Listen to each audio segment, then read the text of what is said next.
Untamed is going to be untamed. It's going to be a little crazy. I want to talk to my people. I want to talk to my brothers and sisters. We can have grace and humility in how we interact with other people. Oh, hot dog, look at you. And nobody talked about what's really happening. And let's have conversations about what truth is.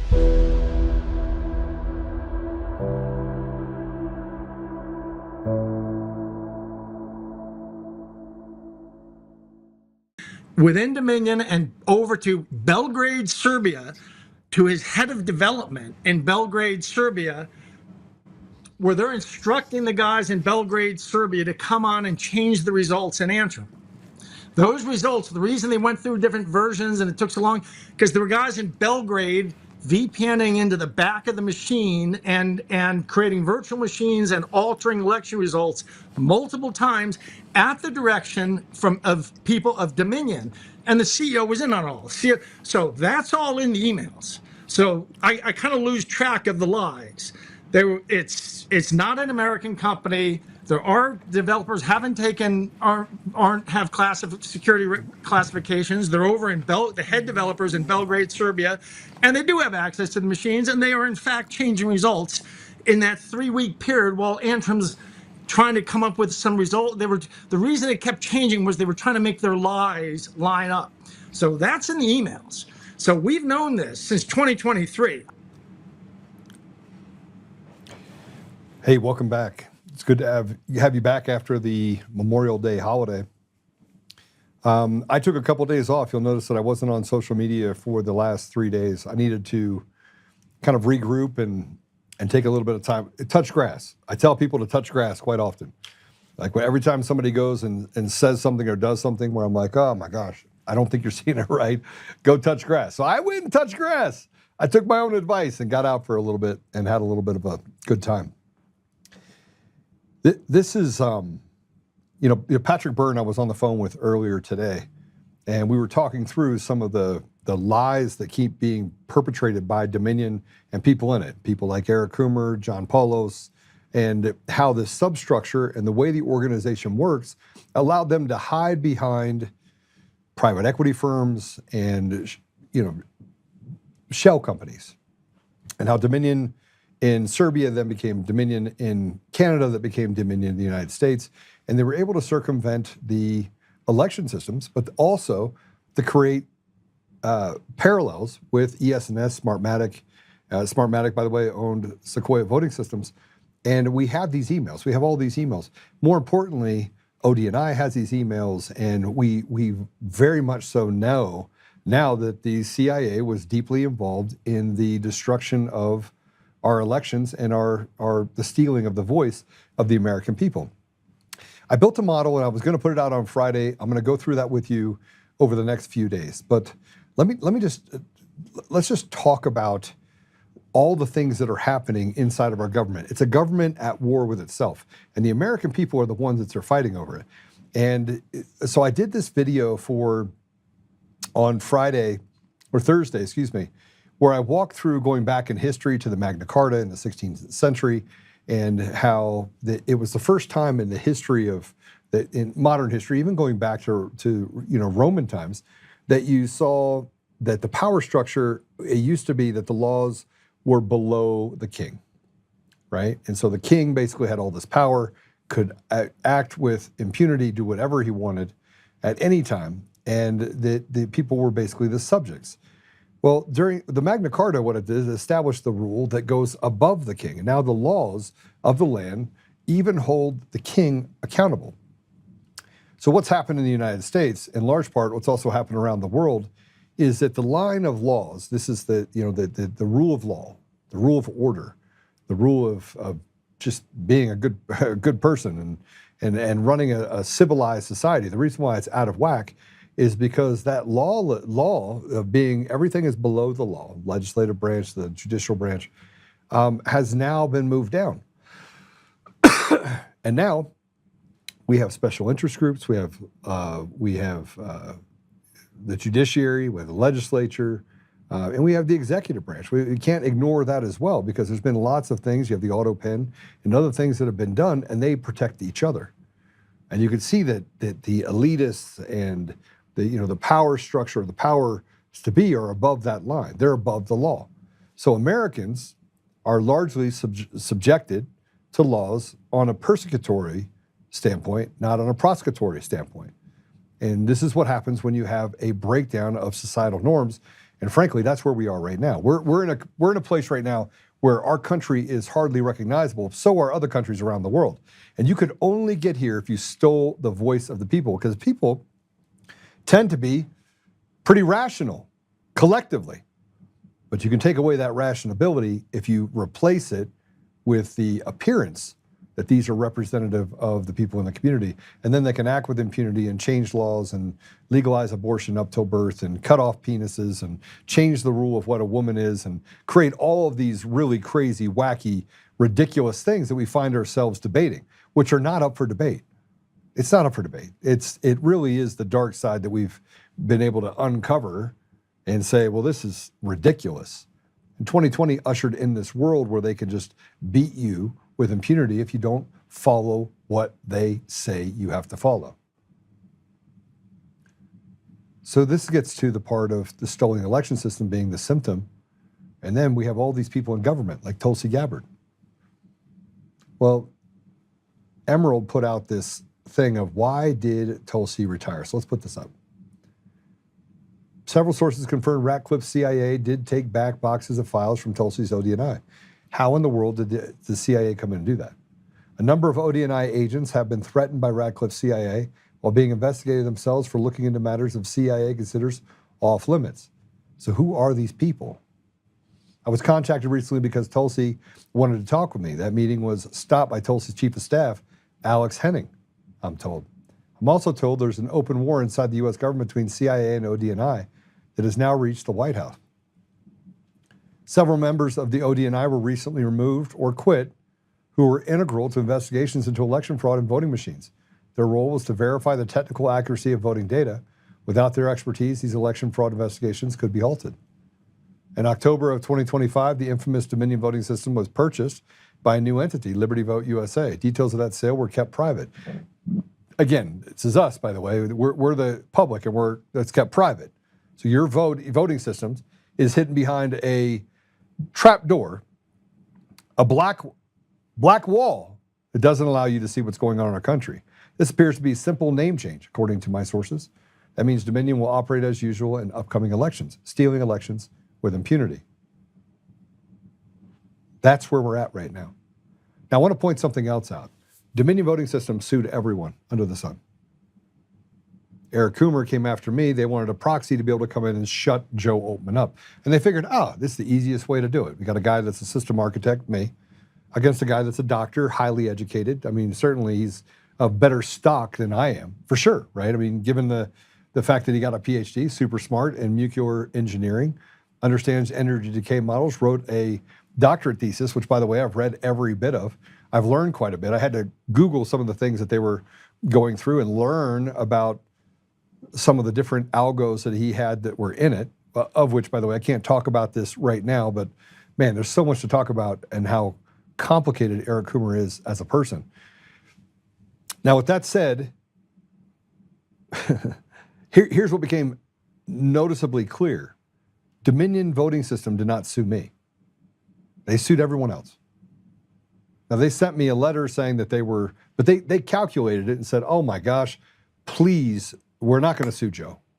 We're going to sue everyone else around Joe. We'll get Joe to shut up because we'll go after Fox. They never sued me. Why? I was the tip of the spear because I was on that phone call with Eric Coomer back in September. From there, I put out a video in October of 2020 that said, hey, look, I've infiltrated Antifa. Then I'm up elk hunting. I'm sitting with friends, completely oblivious to a lot of different things. Somebody sends me something. I read it. All of a sudden, I freak out, go through a bunch of information, gather up information, connected two and two to social accounts and all sorts of other stuff that said, yep, that's the same Eric Coomer that was on the call that we were able to verify. Here are his posts. That's two and two together, Antifa manifesto. I mean, it couldn't have fit more perfectly together. Then comes later, obviously, the attacks on me and my family that have persisted for the last 6 years. So this is when it comes down to looking at things, when they say there's nothing to see here, and they put the sail behind a black curtain, and they don't let you see it as the American people, and it's supposed to be of the people, for the people, by the people. And they operate in a pseudo-government capacity, and yet they're above impunity, and they don't sue me. But Eric Coomer sues me, that goes on for 6 years, and Dominion wants to stay away from me like I'm the hot rock. But they sued everyone, from Patrick Byrne all the way down. Why? Why? Why? Would it have ignited a lightning rod of an event? I think it would have. They didn't sue Emerald Robinson either. They stayed away from the hot potato because they knew. They knew. Well, here's my response that I had to Emerald Robinson's post. Go ahead and put it up. It's hard to tell who is in the know and who is not. Even more difficult to understand the why behind the gaslighting and lawfare we're experiencing right now to hide the crooked machine software and mail-in ballots. We have them dead to rights, and yet we wait. Emerald is right about the confirmation inside of the ODNI, and yet we can see it, but nothing is done about it yet. I want to believe in 5D chess, and yet I understand that history has winners and losers for a reason. Some wait while others do the hard work. Most are not ready for the consequences, and most of the time the consequences are doled out with impunity. Take Charlie Kirk as an example. He has proof positive that we are at war. We trust nothing, and no one perceiving is on our side. They will let the truth leak 50 years from now. That is useless. That is unless the hammer of justice or God's vengeance are released like a fury of the evil we are victimized by each day. Here's what I do know. The WEF signaled all of this. The world Team Evil has expanded their diabolical plans through degenerate surrogates. Those surrogates use stealing elections and perpetuating lies and bully sticks to change the ethos of not just our nation, but every nation around the world. Something is coming, that I'm sure of. What it is depends on what sacrifices we are willing to make today and move the line and restore nations. We must not only stand together, we must fight together. And if you think that what I'm saying right now, and I'm in the calming stage, like I have been stripped of my attorneys. I have had a judge tell me that I cannot interview the very person that can prove a lot of the things that Eric Coomer is saying are false. You want to talk about being hogtied? I have both hands tied behind my back. My legs are absolutely shackled together, and I can keep going forward and watching a judiciary that is so rotted that it's not even recognizable. It doesn't even represent any part of the interest for the people, which, by the way, we're going to go through and do a special just on how rotted the judiciary is and how bad it is. But I want you to see this. This is a state. This is a Representative Mike Boss from the state of Illinois at the state legislature. Mike Boss, go play it. Not the American way. These damn bills that come out here all the damn time come out here in the last second, and I gotta try to figure out how to vote for my people. How ashamed are you? You should be ashamed of yourselves. I'm sick of it. Every year we give power to one person. It was not made that way in the Constitution. He was around when it was written. Now we pass rules that stop each one of us. Enough! I feel like somebody trying to be released from Egypt. Let my people go! My God, they sent me here to vote for them. They sent me here to vote for them, to argue for them. But I'm trapped. I'm trapped with my rules that have been forced down our throats. Folks, we live in a democracy, but not here. But not here. So you go back and you tell your people, I'd like to do that, but the speaker has so much power, so much control, and each one of us do it in their districts. And have to go back and say that. And you can say on your side of the aisle, oh, no, that's not the case. But yes, you do. All of us know you got to deal with it. When's it going to stop? When's it going to stop? You know that we talk about consequences and what people have to face. And I get to hear from people online that want to make up things about what happened in history. They never had a seat at the table. There's a guy out there that says he's a free Tina Peters. A guy named Neil. This guy's a degenerate. Works as a janitor at a casino, and he comes out and he always has something to say about who benefited most from Tina Peters going to jail. Who benefited most? And he always creates these segues into other people, including myself and Mike Lindell. Talks about things that he knows nothing about. I had a conversation with Tina Peters this morning. And we have a guest today, by the way, that I actually met Chris Kyle a long time ago at a shooting event. And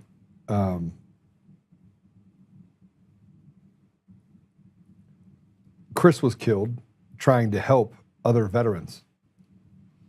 And his brother, Jeff Kyle, is joining us today. He's a Marine veteran and president of American Valor Foundation. His job right now, his mission is to carry on the family's mission of service, ensuring the sacrifice of national heroes are never forgotten. And we're going to talk to him. Obviously, I have a lot of support for the Special Forces Foundation, American military family. I'm no stranger to QRF teams and helping out veterans across the country. But Chris was a special guy. And I'm sure Jeff has some stories that he'd like to tell. But I do want to tell you one thing. Service in this country comes at a cost. And Tina Peters has paid that cost. Many of us have paid that cost in order to protect and to save our nation. And so we're going to talk a little bit about that on the heels of Memorial Day. But I want to show you this. This is Tina from her cell, showing her son and her flag. Go ahead and play it.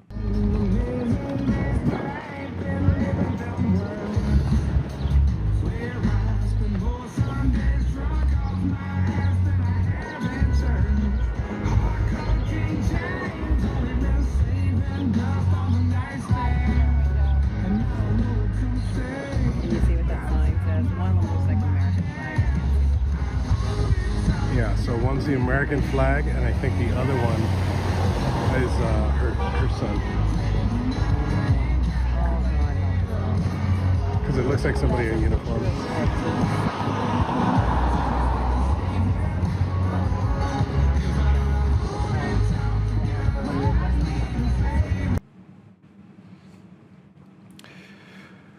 I got a chance to talk to Tina this morning. She's excited to be getting out of jail after over 600 days by the time she is released on June 1st.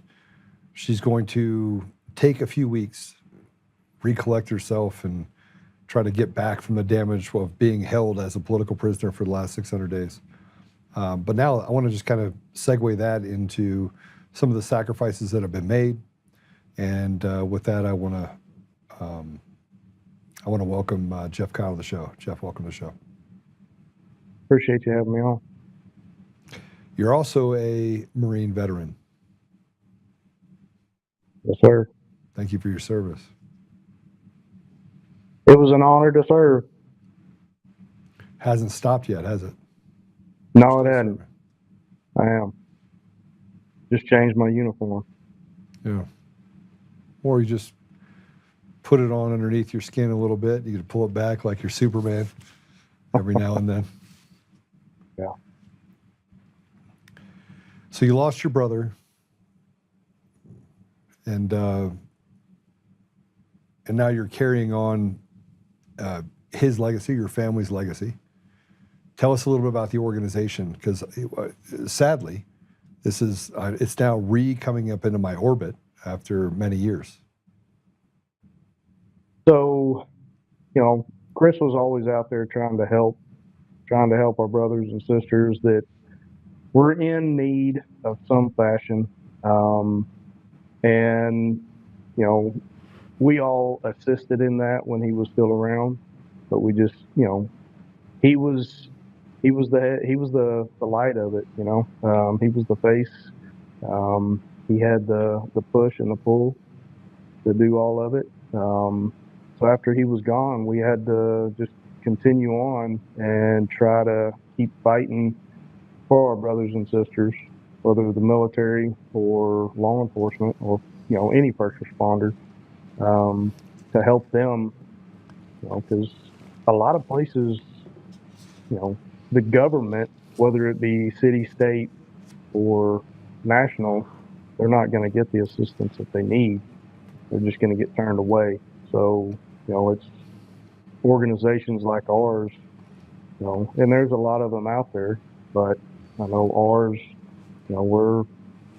we try to help as many as we can. We're just a small organization. We don't want to be big. We don't want to be like Wounded Warrior Project. We don't give blankets for donations. We don't give teddy bears for donations. It's just whatever donations come in, then that goes into an account, and whenever a first responder or a veteran is in need, then it goes right back out. Well, let's talk a little bit about, if we can. Mm-hmm. Let's talk about what's happened to veterans over the last 20 years. Has it gotten better, or has it gotten worse? The care of our veterans from a standpoint holistically, so like government care, the VA, has it gotten better or gotten worse? Well, I can speak from experience that you have to fight tooth and nail to get anything, especially from the VA. It's almost like they intentionally deny everything up front because they know most of us are just fed up and are just going to go elsewhere. I don't know why they want to deny veterans, what they deserve, but you almost have to give the blood of your firstborn child to get any kind of benefits through the government. I know things have changed since I first started using the VA. Well, let me just. Some things have gotten better. It's not even just the VA though. I mean, if you look at the standard of care for the VA, it goes down like this, right? And they have TRICARE, and they have all these different units that are pseudo government agencies that are trying to do a public good. So they're operating as a government agency basically. But if you have cancer and you don't address the cancer, it gets worse. Correct? Okay. So follow me here, because I think this is important. This is an important distinction.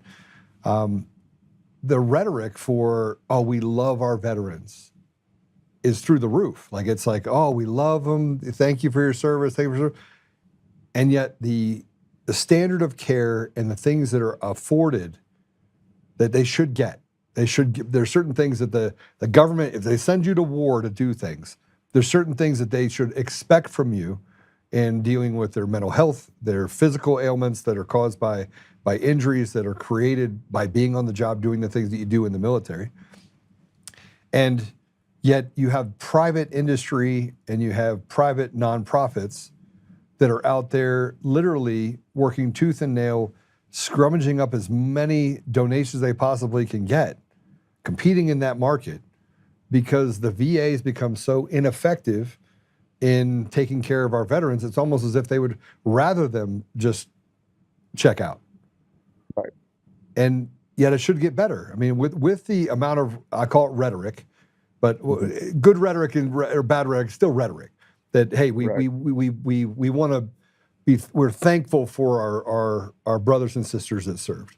We're thankful for those that gave their life and sacrifice. And yet the VA does a very poor job, almost as if it's trying to drive it into the ground, of taking care of the people that we're in. So it's being replaced by organizations on the outside that have to do that work. While they're still getting all the dollars. Yeah. Right? Yep. Yeah, there shouldn't be a need for, organizations like ours. We shouldn't be able to assist anybody because there shouldn't be any veteran or first responder that needs assistance. You could expect that some would fall through the cracks. It's just it's human nature, right? There's just certain people that don't know how to ask for help, and people that don't know how to notice the symptoms of when someone needs help. That's across the board, whether they're a veteran or they're just dealing with other, childhood trauma or any other type of trauma that they could go through. Right. Yeah. But they also don't make those dollars available to your organization, do they? No. So you could fill in that gap for the VA. You'd gladly do it, wouldn't you? In a heartbeat. So all they have to do is just say, okay, here's your budget.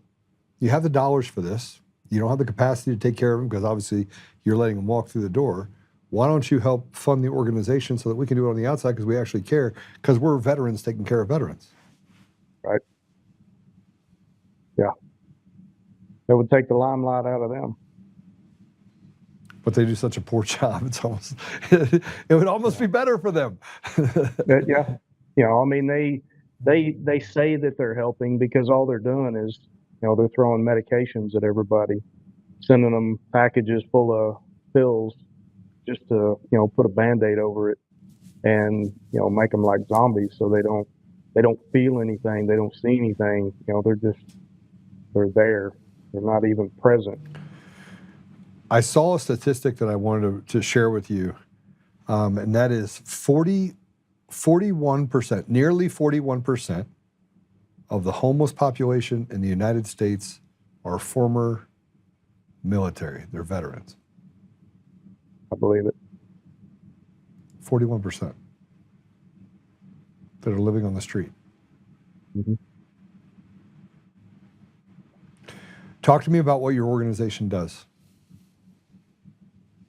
So, I mean, if there's anything that a veteran or their family, washers and dryers, paying bills, medical bills, getting mental health treatment, anything, car payments.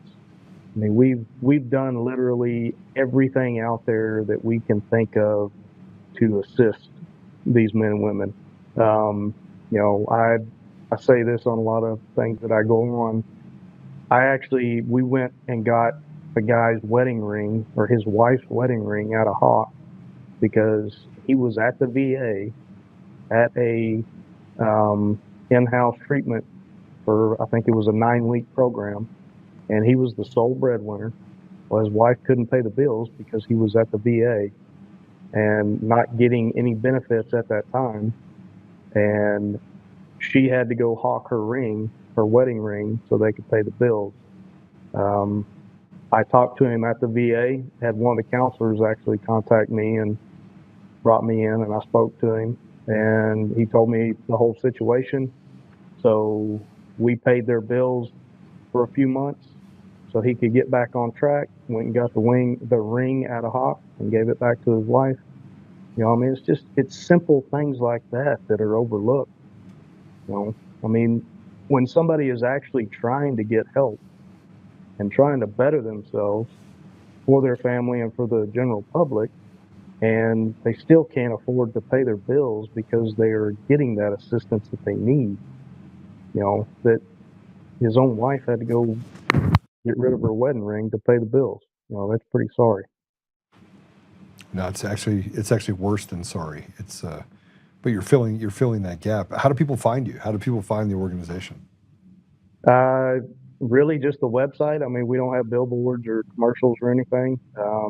Word of mouth, the website, www.americanvalor.org or americanvalorfoundation.org. There's places to sign up to get assistance. We have everything on there from the people that we partner with to organizations that we have assisted. There's a program that we send couples to. Yeah. It's in the Colorado mountains. Yeah, I'm familiar with that. That's that place is amazing. The things that it does, just getting out in the open, getting back out into freedom and the wilderness and fresh air and being away from everything, being away from your phone, being away from your watch, everything, just getting back to nature. We take guys on hunting trips. Anything that we can do to get them to feel alive again. then we're going to do it. So let me so do you combine or create opportunities where you connect with like Family Care Center that has the psychology or the psychological help that they may need? There's a system called TMS. I think is it TMS. Yeah, yeah, it's basically a magnet. Have you heard of that? No, I haven't. I need to connect you with. So a friend of mine, Chuck, runs Family Care Center, and they use, especially for veterans, they use this deal in order to stop with depression. It takes away some of the PTSD and trauma that veterans feel. So I think it's TMS, TDS, I think it's TMS. But have you connected any with those organizations to help with, or here are the things that I can help on the front lines, or do you have other organizations that you work with that give that type of care? Not that type, no. We've never run across anything like that. So I mean, that would be awesome to be able to at least point them in that direction, to have that knowledge. Those are things that we didn't know about. So yeah, that would definitely be amazing to have a link to that. So what about, I mean, and again, I'm asking questions because I'm just trying to figure out how we, so it's typically square peg, round hole. There's a lot of veteran organizations out there, but getting them to collectively work together, because you're fighting over the same type of donor dollars. So it becomes very difficult because everyone wants to be competitive where you're all trying to accomplish the same thing. So if you could, find ways to be synergistic, it typically works out. But what about ketamine treatments for depression and things like that? Are you familiar with that? Some of the stuff that's being done out there? Yes, I am familiar with it. We have never had anybody ask us about it. I am familiar with it myself, and I do have, ways of getting people in touch with providers for that. But we've never had anybody ask us about that, and just like the ibogaine treatments as well. I don't have any ends on that, but those are definitely things that need to be looked at. Yeah, I mean, I'm always curious as to how you can ease the noise. A lot of PTSD is just noise going on in your head all the time, right? You can't really see or think straight, or you can't focus because there's just it's chaos. Whatever's going on upstairs is all chaos. Right. But that leads me to, like, why is it getting worse? You have all these different organizations on the outside. You have obviously what you're doing combined with American Military Family, that QRF teams. You got Special Forces Foundation doing the same thing. They have a QRF team. And so you have all these different organizations that are trying to navigate this area. And I feel like there's still holes. Like there's still massive holes that veterans are falling through, right? And it's got to be frustrating at that. But then at the same time, everyone's trying to figure out a way to get people back on their feet. Is it financial? Is it emotional? I mean, what is the... So how do you fit that into all these different boxes and fill in these holes with so many organizations? Yeah, and that's what we ask all the time is, how come we don't, we have a lot of people request assistance from us. Unfortunately, a lot of them are bogus, so we have to vet through everything that we get. But then you have, I know personally, it's hard to ask for help. As a veteran, if you've dealt with the VA, and if you've dealt with a lot of these organizations and get turned down, it kind of puts a bad taste in their mouth, and they don't want to ask for help. They don't want to be looked at that they're broken. And well, they also don't want to they don't want to have rejection either. I mean, they're being told no and go. I mean, to be treated that way is almost worse than not getting the help at all. Right. And unfortunately, with us being a small organization, we have had to deny people just because of lack of funds. That happens a lot with small organizations like ours. If we didn't have a lack of funds, there would never be a no. As long as it was a legit request. Legit. Yeah, because you got the Right. bad guys that come in too that, Yeah. call You them the know, and Nigerian princesses wearing a U.S. military uniform. yeah, yeah. And unfortunately we have a lot of those that, they're 100% through the VA.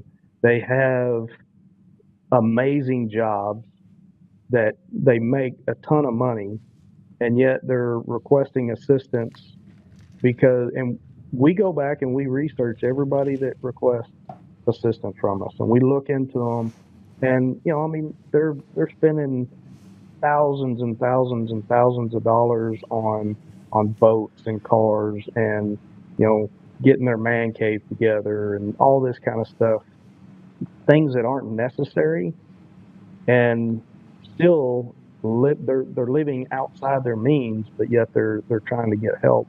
And Oh, I got a story for you. I think a lot of people have been denied because these organizations are assisting individuals like that. They're not doing their due diligence and researching these veterans, and they're going to take advantage of the system, and then that leaves nothing for the ones that actually need the assistance. So story time. I was on this men's group that we have. That's a community group, and this guy goes, "I really need help. I can't pay my mortgage," right? And so I just, it was a sad story, man. It was a really sad story. So I was like, "All right, I'll put up $5,000." Right? I mean, he's a veteran. He checked all the boxes, right? Mm-hmm. And so I sent $5,000. So he friends me. He friends me on Facebook, right? His friend deal. And I'm gonna send $5,000.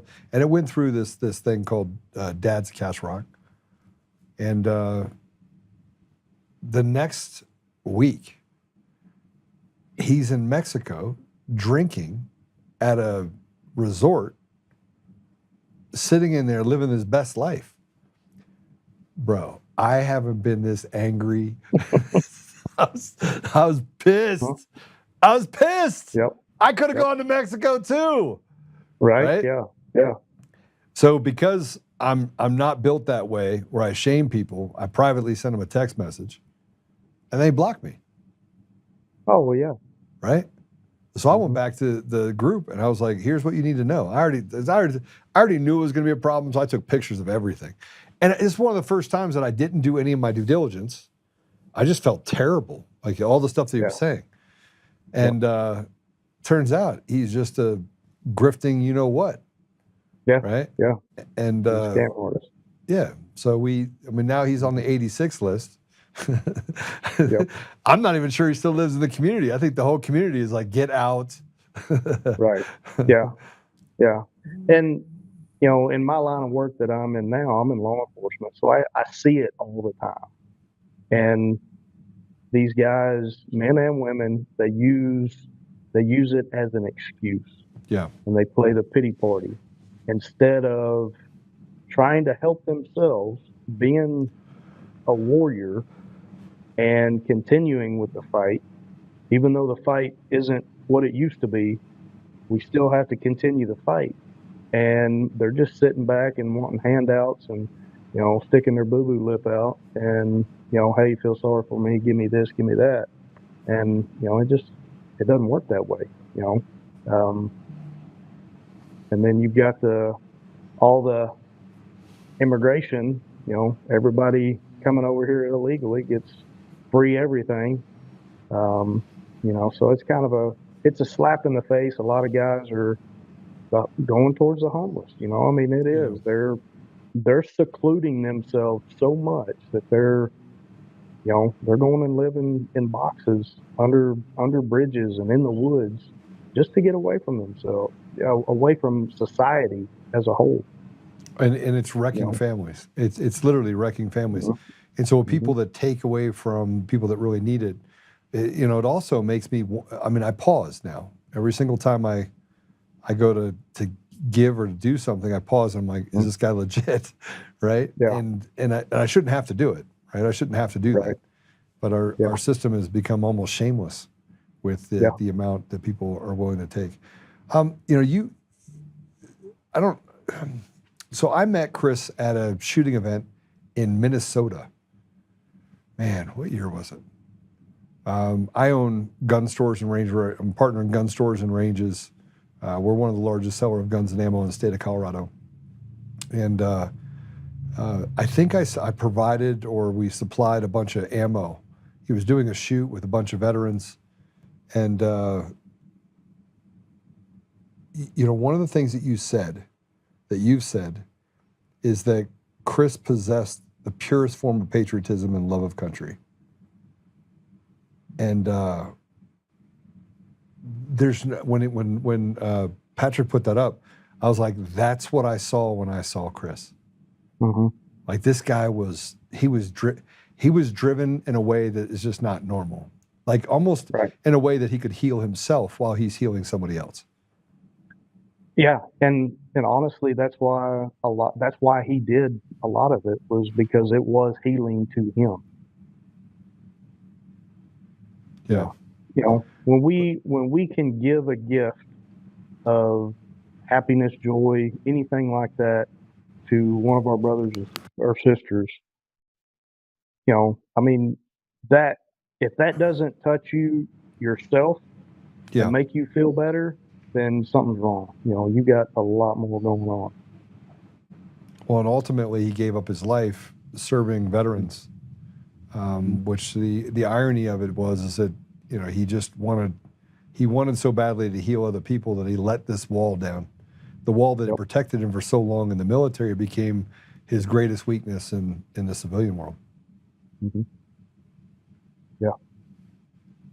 Yep. So let me ask you the difference between patriotism and tribalism. Am I getting too philosophically deep here? Because I feel like we're just in this place where... For me, tribalism would be just, you know, those surrounding you in your circle that you care deeply about. And then patriotism is, you know, for the entirety. That's the way I see it. Yeah, but how come we've gotten so far away from wanting to save our country and, hey, it's their problem, right? And one of the things that just irritates the crap out of almost every veteran I've ever met is the fact that that you're seeing happen in society is noticeably absent and void of anything good, and yet you say nothing. You let your kids be, you know, groomed, and, you know, let's cut off penises and not describe what a woman is, and, you know, let's have abortion at up to 9 months old, and let's put drugs everywhere, and let's put porn books in the classrooms. And I mean, I can go down the line. I mean, this is a big list. It's a never-ending list. And most of the world has lived in this world where they talk about patriotism, but really they don't live it. Oh, yeah. Most of our country. Yep. Yep. They'll fly their flags, they'll put the stickers on their cars, but that's as far as it goes. So what does that mean? Like, to me, it's a slap in the face. I mean, it's just like people that put blue line sticker flags on their cars because they think they're not going to get pulled over because they support law enforcement. Virtue signal. I mean, they're not. If I see a vehicle with that sticker, I'm probably going to pull you over because of it. I will find a reason to pull you over and see how supportive of law enforcement you are. The truth comes out. Jeff's like, yeah, gotcha. You're you know what? Yeah. You got a pretty mouth. I might take you to jail for this one. Yeah. You know, and I don't know. Everybody wants, well, I mean, it's just like Christianity, being a Christian, right? Everybody says, yeah, I'm a Christian, I'm a believer. But do they practice it? No. They don't practice what they preach. They want the stickers, they want the crosses on their cars, you know, they want to wear the necklaces, but they're not Christians. Yeah, they don't want to put in any work. It's just like everybody with, you know, that says that they're a patriot and they support America. They're not doing anything. They're not putting in any effort, any work to show that, to back what they're display them. You know, the part that I look at, I like to build models, and I look at the work that you do and the organization does. I know what Chris did unselfishly. He basically healed a person one at a time, right? Mm-hmm. Mm-hmm. It was always about making sure you focus in on that individual, and if you can make their life better, then you want them to carry that on and do something for someone else. Right, it's a ripple effect. Yeah, and that type of unselfishness takes an immense amount of patience, right? And you're in law enforcement, so I know you have lots of patience. Oh yeah, a ton. But how do you square? I go to a lot of sporting events, and there's always that one person they stand up that we want to thank this veteran, and I always clap for the veteran, but I shake my head at the 30-second spotlight that people don't understand that as soon as that light goes off that person, they got a 40% chance or 50% chance of it being dark inside. Mm-hmm. Mm-hmm. And nobody thinks twice about it. No. Veterans are they're a tool that was thrown back in the toolbox, left to rust. Nobody thinks about it. So now I should tell you about my big audacious plan.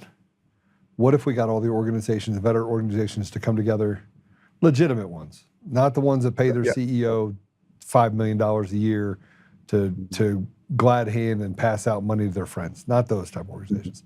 But the organizations really doing amazing amounts of good that are returning 95% of the money back to the people. How do we get those organizations to talk to each other and fit the grid, and then create an environment where when we talk about special interests or lobbyist groups, that there's a conglomerate of veteran organizations that are run by, call it a board, right? So they say you have a board of 15 heads, and their only job is to go lobby the government to say, give us a little bit more money. If we had $10 million, here's the problems we would solve, and truly make a difference. Mm-hmm. How do we do that? Well, all the organizations and the leaders of the organization have to not look inside and want more accreditation for themselves or their organization, but look at the big picture, the end game, which is helping our vets. And unfortunately, I don't think there's enough that are going to do that because they want the recognition. I don't care if anybody knows about the American Valor Foundation, because as long as we're continuing to help people, that's all that matters to us. The foundation as a whole can go away if it came to that, and we'll find a way to continue doing it on our own, and we'll figure out something. But because we don't want recognition, we don't care about recognition, and unfortunately, that's what a lot of these organizations, that's what they strive for. Is it's just like ribbons in the military and in law enforcement. They want that recognition. It's and that's not the work that we do. So we've got to figure out a way to, which we do. We stand next to and assist a lot of different organizations. We partner with them all the time, and we don't ask for any kind of recognition. If it's something that they're leading up, we don't need recognition on it. We'll help out any way we can. So it's not just the veteran themselves that we're helping organizations too. And, to me, that's what it's all about, is all of us, like you said, all of us coming together because we all have the same end game in mind. We all want the same thing at the finish line. And, we've got to get past ourselves and try to make that happen. What's the biggest moneymaker for you? Do you guys do like golf tournaments? Do you do? We have what's the- we've kind of, I guess dumbed everything down recently. So we don't have very many events. We have probably about 3 events every year. Yeah. We have our main gala every year, and that kind of moves around the state. We've been in Oklahoma for a little while, but mainly it's in Texas. And then we have a golf tournament and a clay shoot. And that's really all we do. So we just we hope that, throughout the rest of the year, in between all those events, that we can continue to, reach people and, bring the money in so we can turn it back around and do some good with it. So from a mission budget standpoint, you take donations online, obviously. I'm a part of the 33 Alpha program. I don't know what that is. I just give a bunch of money to the Special Forces Foundation, and then I help out when needed for governance and how to help veterans in different areas. And I've worked with Debbie over at American Military Family. Have you heard of them? Yeah. Outstanding organization. I'm also really good friends with Tig Tigan, John Tigan. Okay. Oh yeah. Yeah. So he's one of my close friends. But how do we? I'll come to your golf tournament. I'll do all that stuff. How do I support you in what I'm talking about? I mean, obviously there are organizations that can come together. I've had this conversation with, by the way, many of the veteran organizations that I help out. Folds of Honor, all the way down, about, hey guys, get together, close the knit, close it off, right? Because if 15 of you go to the government and say we need money, and you sit around in a little thing and they say, okay, we're going to throw $10 million at you, see what you can do with it, and then you come back and show them a progress report. Here's our past performance, because the government's all about past performance, right? And you get $10 million. How many lives could you actually change? And you can statistically even show that has moved. I'm a work the problem guy, so. Yeah, well, you're a lot smarter than I am, so. Probably not. All right, last question I got to ask you, and this gets down to Chris. Chris passes away. Obviously, it's a tragic set of circumstances around it. You had big shoes to fill. You stepped into those shoes. You're mourning your brother as your brother. And yet you stepped into this organization. Describe to me what went through your mind, anger, pain, all the things collectively together, and what that really meant and how it gave you purpose going forward. Yeah, so even before we started the foundation, whenever the notification was sent out to the public about everything, and we were trying to figure out who was going to be that spokesperson. They wanted my parents to do it. I knew neither one of them would even come close to being able to do that. So they started talking about somebody from outside the family, and I nixed that right away. I didn't want to try to fill his shoes, but I wouldn't allow anybody that wasn't family, blood family, to try to, give any kind of message or anything to the public about Chris. And from that point forward, it was kind of expected of me to be that guy. The amount of weight and pressure that put on me was, intense. I really never, for the longest time, I never mourned the loss of Chris. I just kept shoving it back down inside.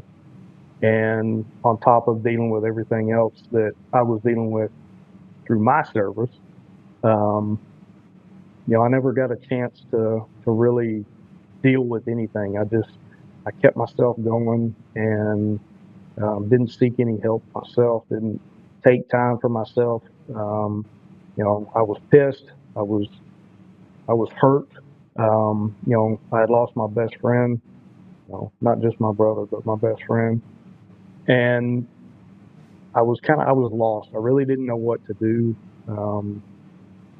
And it took a long time. It took probably 5 years after the fact for me to, on the cusp of almost losing my family, my wife and my kids, getting help myself and getting squared back away to where I could really be of assistance.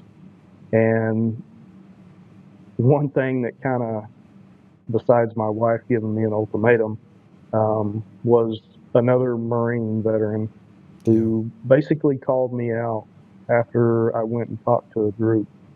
They were at an in-house program getting help, and he said, "How come you're not in here?" I said, "Oh, because I don't need it. I'm good." And he looked me straight in the eye and he said, "You're the biggest piece of shit liar that I've ever seen in my life." He said, "You're in here trying to give us all these, you know, outlooks on how to help ourselves when you're hurting worse than most of us in here.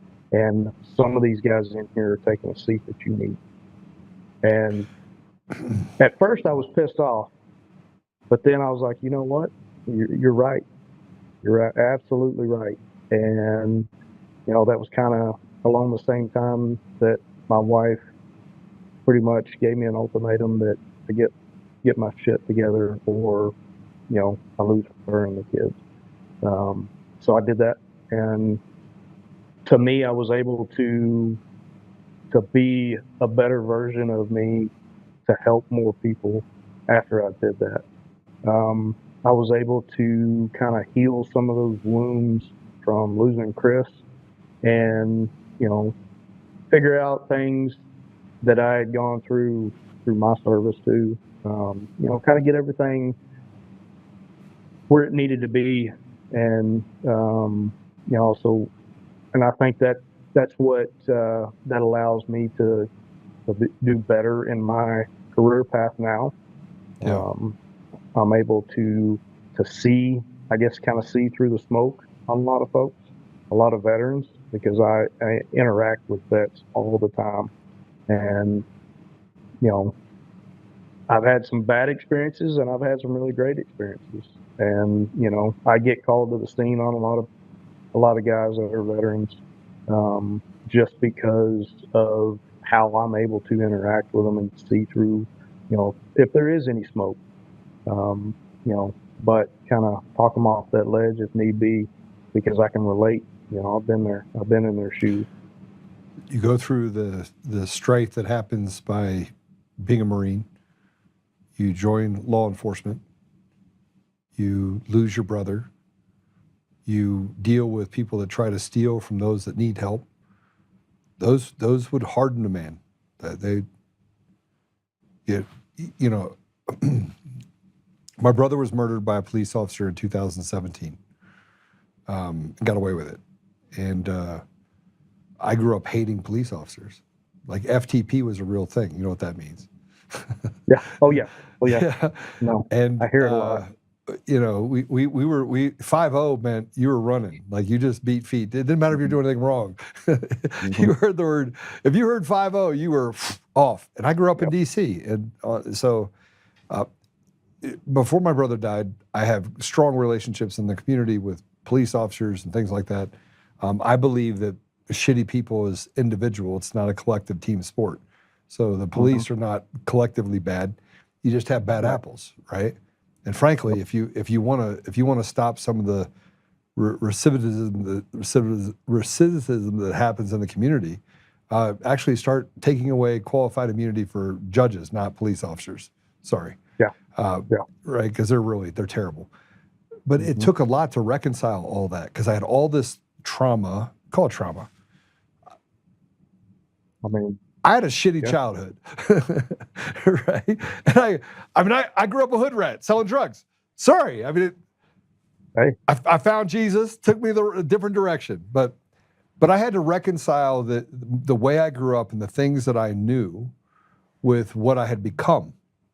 And then in the middle of this, I lose my brother who worked for me, who was trying to turn his life around. He was a 1%er. He was, I mean, like, I literally turned him so far to the place where he's good. And then a single night I always say nothing good happens after midnight. And I'm getting a call the next morning, my brother's dead. It devastated me. And now you have to take all, and I'm just describing it for you. You can tell me I'm full of shit. But you have to take all the things, all your experiences, everything that's going on in your life, and you put on your brother, losing your brother on top of that. And you've got to go out there and be forgiving and generous and all these things. And all you want to do is just choke the shit out of everyone in front of you, right? Yep. And typically you take that out on your own family first. 1,000%. And that's, that's where I was at. Yeah. So, and I mean, there's not a fix for it. No. Right? There's always going to be those times, you're always going to think back, and those emotions are going to flood back in, but I mean, because we're human. It comes back we're not, fast, though. It comes back real fast. Yeah. And unexpectedly. Unexpectedly. And it could be a weird smell, right? Yeah. But, I mean, we find ways to cope with it and deal with it, and we can feel it coming. Yeah. We can feel that those triggers fixing to snap, and, we can go touch find grass. ways to, exactly. And when you said that earlier before I came on, man, that 100% touch grass. Yep. Look, I worked in the Middle East and Africa as a negotiator for 6.5 years. I've seen the worst of humanity. The worst. And then growing up, I saw the worst. And then, in life, I've seen the worst. And I know this about myself. If I don't slow down to touch grass, I'm going to hurt someone. Yep. Right? And I think men that are warriors, that are real men, that are God-fearing, good men, we can recognize that about ourselves eventually. Eventually. Takes a long time. But there's this little area where your wife has to literally yank you up and be like, what the hell? What are you doing? Yep. Yeah. I actually had to leave a department, a city department, because I was starting to get back to that, because it was run and gun all the time. Yeah. And that, I'm not a spring chicken anymore, but I still have that, I have that desire and that drive, and it was starting to take a toll on the family, and we could all see it. And, I had to leave that department to go to a smaller county department that is pretty quiet to, kind of ground myself, get back to me. Well, the problem is that it's when you slide hard, right? Mm-hmm. So you got to make sure that, I mean, we're the most dangerous parts to ourselves and to others, right? Yep. We're our own worst enemy in a lot of different ways. Yeah, and we are vicious when it comes to ourselves. Yeah. Well, two things. One, I'd like to support you, so we'll make sure that we make a donation to you personally. I will. I'd like to talk to you offline about how I can help you in a larger capacity. Just being a resource. I mean, I'll donate guns if you want me to donate guns for a charity event. I'm always down to be my brother's keeper. Awesome. And then the second thing that I will say that I think is important is that I want to get organizations to come together. So I don't know. I was just sitting here. I talked about it with Deb. I talked about it with lots of different people, and I'm like, guys, you guys got to make it more about them than it is about you, right? Mm-hmm. High tide raises all ships. If you can solve the problems and we can find the money, we can find the resources that are there and should be available to hold them accountable. But you're stronger as together than you are apart. So figure out a way I can help with that as well. Yeah, that'd be great. I mean, we're all about teaming up with others, and reaching that goal. Duluth, Minnesota. That's where it was. We were in Duluth, Minnesota at a shoot, and it was in 2012. I remember. Okay. I was trying to figure out when it was. I was like, son of a bitch. Like, where was it? I'm like going through it in my brain. And then it hit me. It was in Duluth. 3 hours outside of Minneapolis. Okay. Was there a Green Beret that was there as well? Yeah. John Wayne? It might have been. I'm going to have, what's his name? Patterson. Stutters. Do you know Patterson?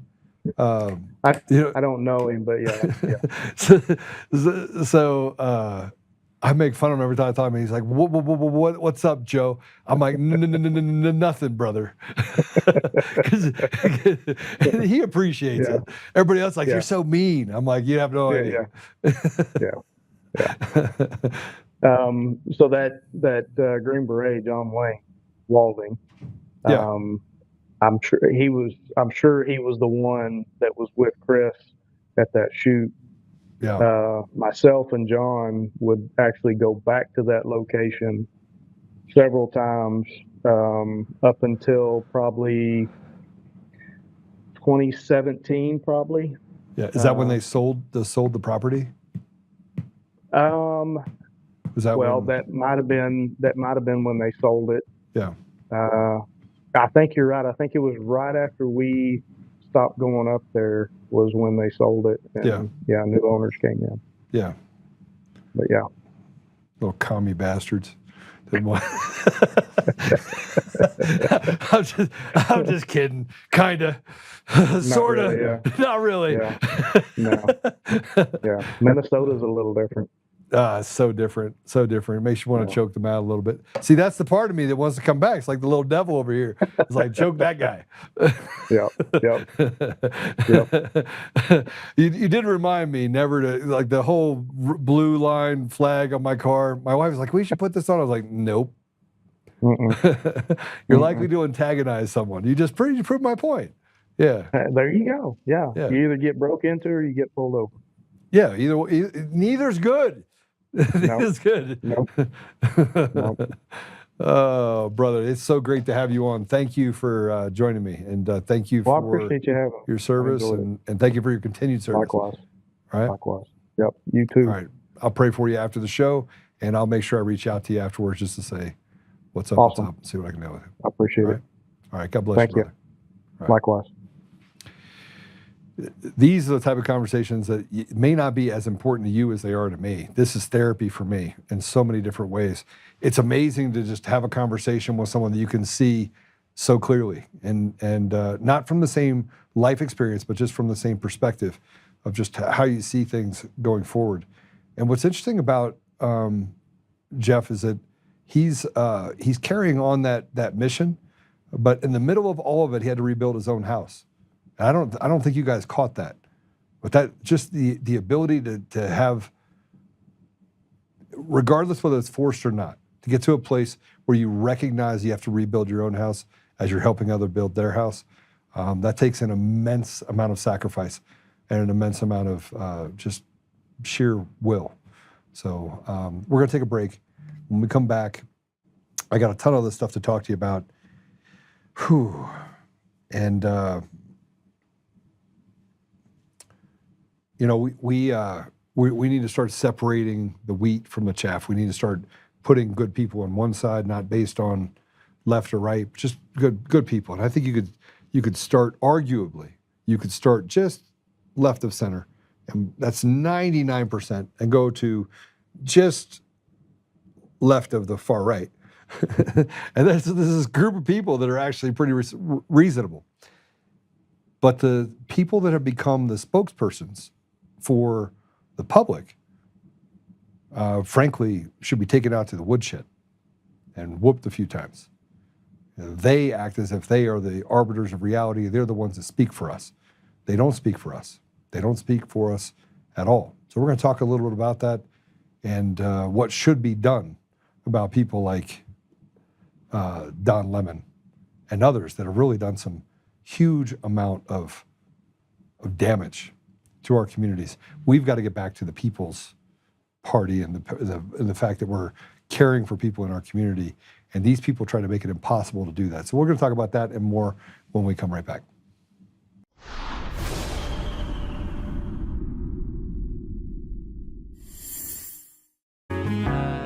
Oh, hi, I almost didn't see you there.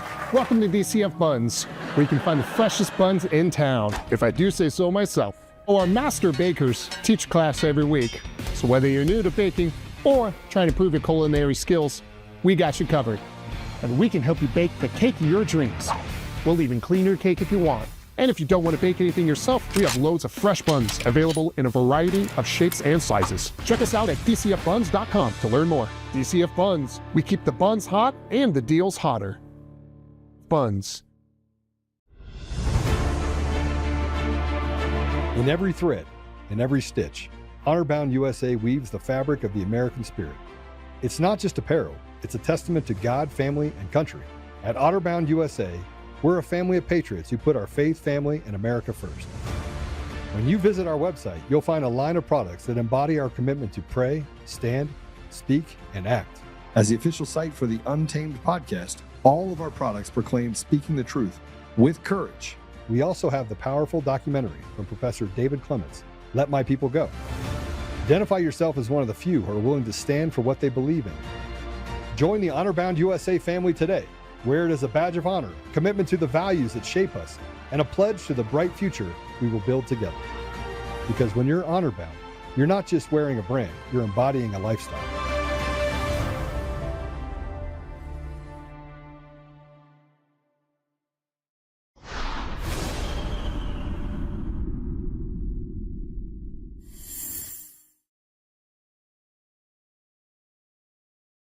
Know what this guy says because it's proving to be absolutely true. Watch. I made two separate videos before the election. One of the videos said I was going to vote for Kamala Harris. The other video said I was going to vote for Donald Trump. And I just wanted to see the mixed reactions from people and how people would react, because I do a lot of work from my hometown, do a lot of work from my community. I work with young boys. And I never said who I was voting for. But I made those two videos because I wanted to show people how they are in reality. I made the Donald Trump video and I made the Kamala Harris video. Under the Kamala Harris video, you definitely had some Trump supporters like, well, we understand that you may have a different opinion or whatever, but we still support what you do. Maybe you'll wake up one day, etc., etc. You know, things like that. It wasn't nothing vile, wasn't no bad comments or nothing. I made the Donald Trump video. I got people that unfollow me. I got people saying they can't support nothing I do no more. I got folk calling me all types of names, etc., etc. But what's crazy is all of the Kamala Harris supporters have become what they accuse Trump supporters of being. When you say you support Donald Trump, y'all be ready to kill him. Y'all ready to burn him at the stake. You calling them all types of names. You're unfollowing them. You don't care what they're doing for their community. Nothing. If you support Trump, F you, I hate you so much, etc., etc. But all the people under the post, all the Trump supporters, when I said I was going to vote for Kamala, it was all love anyway. They was like, well, we still support what you're doing. We still going to donate. We still love the work, even though you don't have to support Donald Trump, etc., etc. So I've only received hate from the people that call themselves the tolerant side, the side that's supposed to be about love, the side that's supposed to be, that's not about hate. But it's crazy because anytime somebody doesn't agree with you, all you spew is hate. All you give is hate. So it's funny how everybody who call themselves Democrats, you have turned into what you accuse the Republicans of being. How interesting is that? The harsh reality is that the left is literally projectionist. But who is the left? I was having a conversation with a friend of mine. I've been called everything in the book. Anti-Defamation League says I'm an anti-Semite. Al Sharpton and his boys said I'm a racist. I mean, I've heard it all. I have literally heard it all.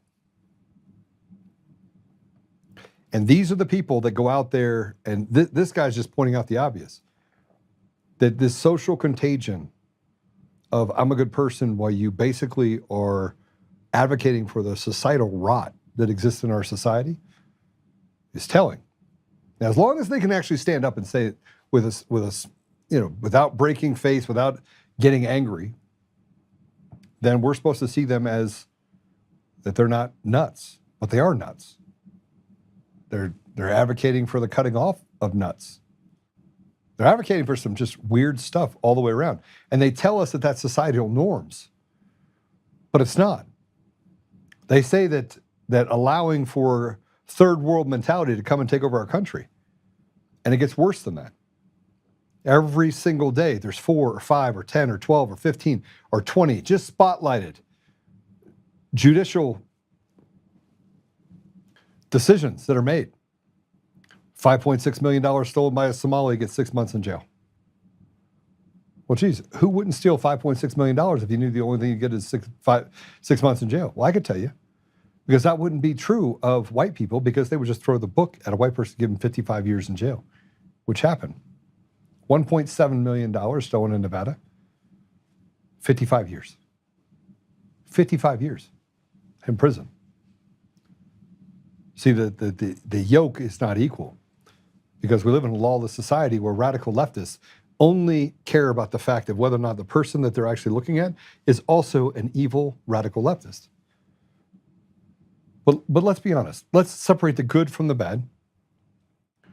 And let's talk about our responsibility for publishing what is right. I have struggled with this over the last couple of days specifically. That's why I took a couple of days off and wanted to go touch grass. I see the societal rot that exists, and I also see the judiciary as being an instrument of absolute evil. And that the people inside of the judiciary, the judges that are actually good people, are choosing to retire, much like police officers are choosing to retire rather than fight against a corrupt system that allows for police officers to literally be treated as, I don't even know, for target practice. And on this show, we've said it quite often. I will talk about the fact that if you commit treason, you should be hung. If you commit treason, you should face the firing squad. I've been called everything in the book. They've said that I have mental issues. I probably am the furthest person from having mental issues as you're going to have. I've sat down. I even made it a point recently. I go, you know what? I called up my attorney having to deal with this, and I was like, I should go see someone. I should go see someone just to make sure that I'm doing a neck-up checkup. I'm sitting out in the hallway with a friend of mine's wife, and she's a clinical psychologist, and I was like, maybe I'll just start by seeing you. Maybe just tell me what's going on in my brain. Because I'm an arbiter of reality, so I want to see that. And then I see people that we put up on pedestals, and we said, this is normal. President Trump, over the last couple of days, has been more than vocal. He says, well, your critics say, and he goes, I don't give a crap about my critics. Why would I care about my critics? I actually don't care about my critics. Now, I give critics air, because anyone that's a sensible, smart person always wants to make sure that they're going true north. And you're never truly going to be true north. But if you take the time to actually at least examine your own behavior, you can say, maybe I should have softened that a little bit. And then President Trump follows it up, and he has this amazing sense of humor. And you'd say, well, Joe, what about this and what about that? Tulsi Gabbard, things that are going on with the elections. He's got so much on his plate. Imagine what we go through in our lives. Imagine just having one judicial problem, one case where you have someone putting their thumb on the scales of justice that is lying with impunity and is serving the interest of Team Evil. I'm in the middle of that case right now. I have a judge right now who literally has no business being on the bench, who I found out worked for the law firm that represented the private equity firm that owned Dominion Voting Systems. True story. The judge in the case for Eric Coomer that was put on the bench, Polis put him out there, worked for the law firm that represents Staple Street Capital. And you know what? It all starts to make sense when you start looking at the fraternities that exist everywhere. But right now I'm talking about another man who gave air to someone that called for the killing of you and me. Play it. All up. My kids, fuck all up. And fuck Charlie. That's how I feel, and I've been saying it, you know, so. I'm gonna be Charlie for Halloween. Put a fucking hole in my neck. And free Tyler Robinson. In my eyes, that's what a patriot is, shit. Just free him and send him to the military. He a good shot, you can't deny that. Send him to the military, shit, man, help the country. Thanks, man. I appreciate it. Thanks, man, I appreciate it. This is the same Don Lemon that went into a church that should have been charged with a crime. He should go to jail for 10 years.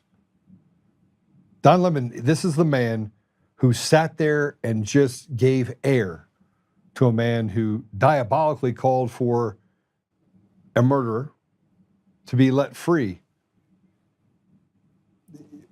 I wasn't going to address the Chud the Chud, was it Chud the Builder? Chud the guy that runs around saying profanities and racial epithets regularly, who shot a guy in the stomach. I think Chud is a moron. That's what I think. I think that if you're trying to create civil unrest and you're trying to do it under the guise of the First Amendment, you're pressing every limit, you're going to get in a fight. And I'm not so sure that being a white guy, I would let him run around saying the N-word and saying chimp out, chimp out, chimp out. I'm not sure I wouldn't have some harsh words for him. I'm not sure that frankly, that I would stand for it, personally. At the same time, we have a First Amendment. He shot a person and shot a guy in the stomach.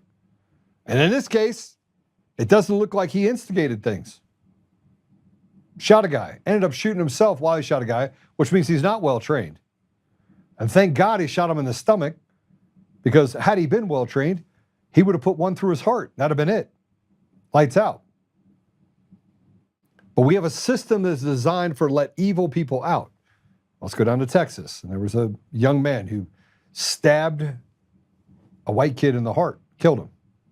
$250,000 bail.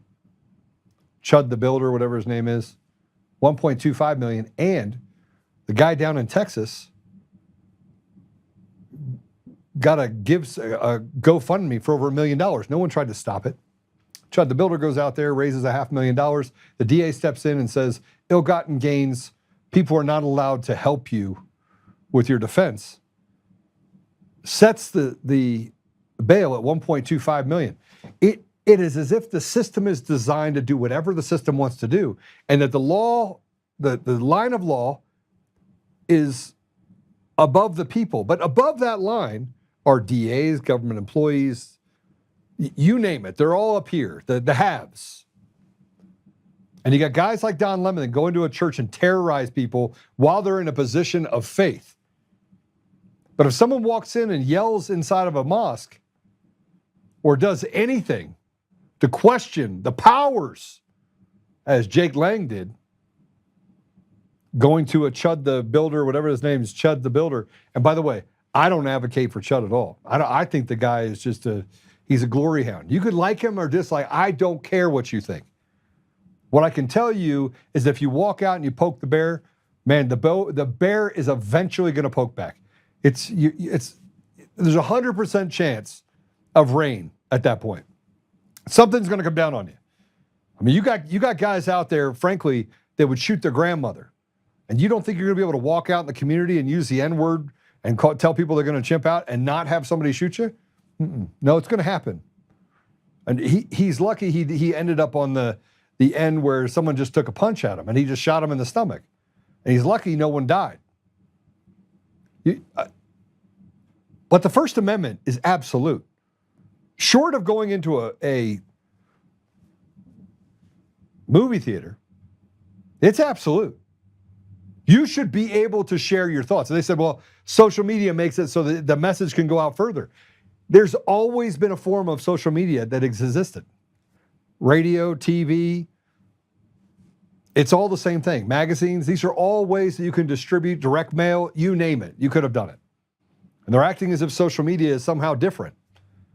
What is becoming obviously clear is that people like Don Lemon, they can platform people that call for the murder of people like you and me. Charlie Kirk was an amazing man. The vacuum that was created by Charlie Kirk's death was purposeful by the CIA and by this group of people who has stolen your voice, period. There's no other way to look at it. There's a 100% chance that our elections in all 50 states, in every county, in every jurisdiction where there's an election machine, they're stolen. Every single one of them. There's not one election that happened in this country. And if you think that that's not true, then why do they keep moving the goalposts? And you have ranked choice voting and the risk limited audit, even though we found out risk limited audit is just code word for that's bullshit.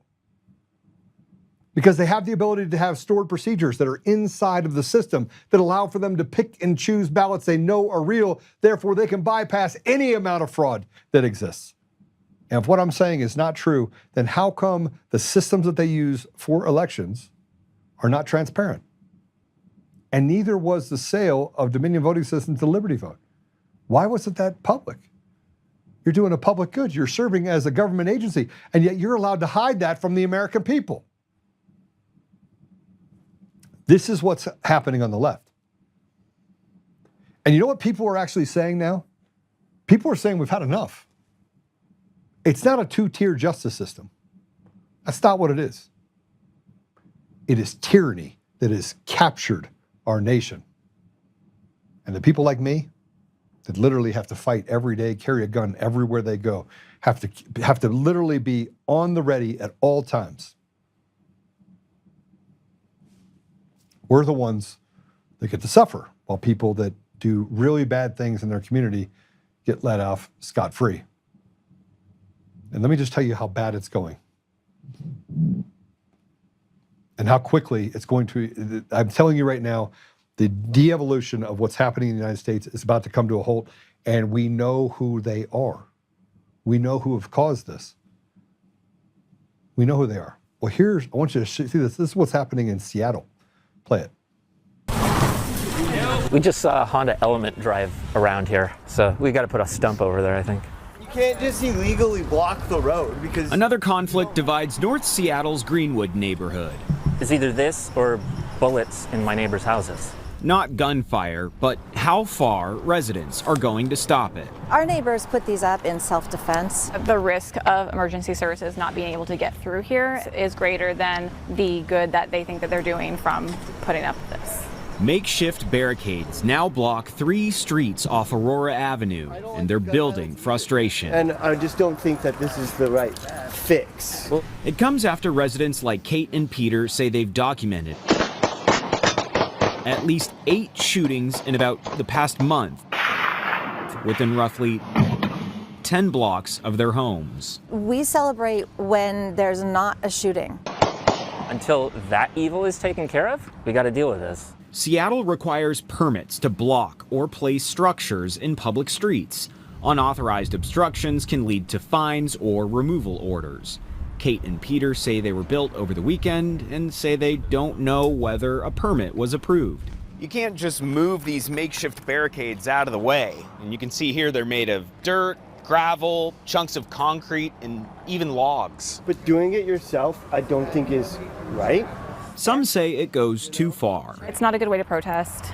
It doesn't solve anything. It's not a fix for sure. It's a Band-Aid. This is Tylenol for stage 4 cancer. Conflicts between neighbors ended in understanding and, in one case, a handshake. I'd shake your hand and give you a hug if you're into it. But, I'll shake your hand, sir. Yeah. What's your name? Peter. Peter Clark. As neighbors push the city to stop the violence, their homegrown roadblocks could find themselves at the top of the city's to-do list and be removed. We're at the point of we have to choose between the lesser of evils. We have to choose between the lesser of evils. Elections are the thing that actually drive the success of your communities. They're the ebb and flows of societal norms. The mores of society are dictated by the people in the community and what they're willing to tolerate or not tolerate. And yet, what you see happening in Seattle is that they're not willing to tolerate it. Now, they're still milquetoast, and they're still not doing what needs to be done and what should be done. In the 70s, you had the Black Panthers. You had the groups that would go out in New York City and Washington, D.C., and they quickly became corrupted by people that wanted more and more power. But now what's happening in our communities is we're having to sit back and watch as they say that, hey, that's not the right way to protest, as you heard that woman say. That's not a good way to protest. Well, was a good way to protest in Seattle where they had Chaz zones that terrorized business owners and their residents, where they're held hostage by people who frankly walk around with all sorts of makeshift weapons, burn down buildings, and do harm to you and force you to be a part of their societal norm, or they ostracize you or attack you. Which one? And the fact that we're having a debate about this specifically is problematic. It's problematic because it doesn't represent the interests of the people at all, who want life, liberty, pursuit of happiness, and for the deserts that exist to disappear. All too often, they come into our communities and they take away our gun rights. They take away our First Amendment rights. They tell us that the First Amendment is not absolute. The idea that you can actually petition for redress of grievances, which is a part of the First Amendment, and also that you're allowed to protest. Not allowed to do that either. We saw that on January 6th. They called it an insurrection, where a couple million people got together and went to the Capitol and said, you stole our election. We have been resolute about what happened in 2020, 2022, 2024, and now soon to be 2026. We saw as the CIA came in and grabbed up boxes from the ODNI that had absolute proof of election fraud, and that the fact that the gaslighting that's had happened for so long, we're sitting on the sidelines going, you call us crazy, and we're the only sane ones in the room. But see, they know that they're insane. They know that putting up barriers should be an ideal way to say, look, I'm going to protect my community so I don't have bullets flying through my house. But that's not the case. The average time that it takes a police officer, if they even show up in Seattle, is 19 minutes. The most draconian gun laws that exist are also in Seattle, Washington, and in Oregon. So in 19 minutes time, what they've told you is, hey, by the way, if they break in, go hide in the closet. Call us, we'll get there as soon as we can.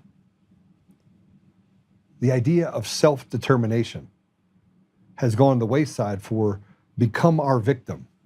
And if you do fight back, we're going to set your bail at $1.25 million. We used to have a saying that sticks and stones will break your bones, but words can never hurt you. Now it's words not only can hurt you, but we can persecute you and prosecute you when we take away everything from you. We have defamation laws and slander laws, and if we decide that we're going to get past the whole anti-slap of free speech, we'll just walk past it as if it's not even there, by declaring falsities and by declaring things that we know are not true. We just declare them, therefore creating credibility out of nowhere, out of thin air. And the reason why they hate me is because I sit in here and I speak what can only be described as utter truth, period. End stop. There's more though. While we talk about what's happening in Seattle, we can see it. Our communities are unsafe. They're unsafe. But as we talk about that, we also have to talk about the entitlements that have been created. And in Colorado, we're literally in the top 5 of states where housing prices are dropping 5, 7, 10, 12%, because no one wants to live here. The day's supply of homes now in the state of Colorado has reached the peak of 2009. Imagine that. Go ahead and play this. This is also available. How much does your transition shit cost? Hormones? Yes, how much does it cost? Well, I just got back on Medicaid. Hormones? So but no, you got tits as well. Those were free. You did your Those nails? were free. Nails? Why? Because my body is priceless. No, how was it free? Oh, Colorado taxpayers. Yeah. Not federal, right? Just Colorado? I hope not, because I just wrote a $4 million check the other day to the IRS. If that's paying for literal titties, what are we doing? I have nothing wrong with trans, but why am I paying for people's boob jobs? Don't get me wrong. I don't think it should happen either, but I did abuse the system. Because why would I pay for it if I can get it for free? The government, the taxpayers paid for your tits? I mean, I pay taxes too, so No, you're not a net contributor. No, we just sent you $4,000 back, especially with your no tax on tip thing, and the majority is tip. It's honestly, it's just I'm not in favor of the no taxes on tip thing. It's so stupid. You already contribute nothing, and it's just more populist policy. No, you're right. We should just be getting paid a normal wage, so we shouldn't have to get tipped. Well, that's fine too, but advocate for that. It's just so stupid. It's just a performative policy, and that's why both parties are on it, because populism is winning right now. And it's so stupid. So you already don't contribute anything. You're part of the. I do contribute. No, you're part of the 50% that contribute 1%. It's nothing. It's a drop in the bucket. I don't know if what it that was means. gone, nothing would change. This is we give everything to you. Now we pay for your boob.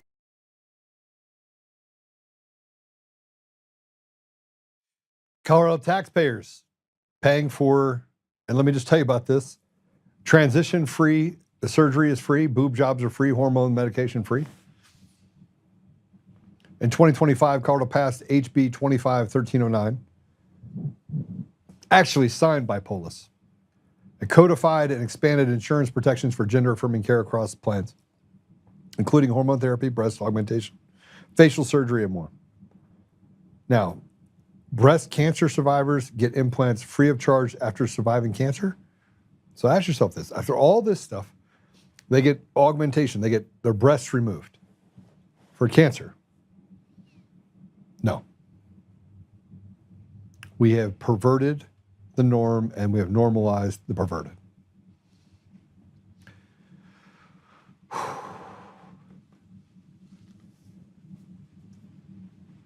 If a person is enrolled in Colorado's Medicare program, gender-affirming breast augmentation, which is a mammoplasty, is a covered benefit.